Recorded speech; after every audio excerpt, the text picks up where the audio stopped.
পরাণ পাখি দিলে ফাঁকি পয়ড়া রইবে দেহ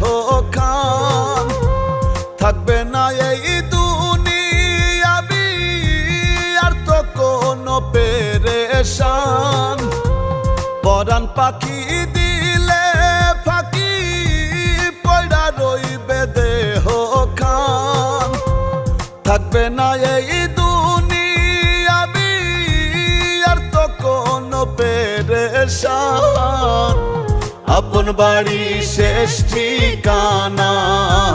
ওই না মাটির গোরস্থান আপন বাড়ি শেষ ঠিকানা ওই না মাটির গোরস্থান।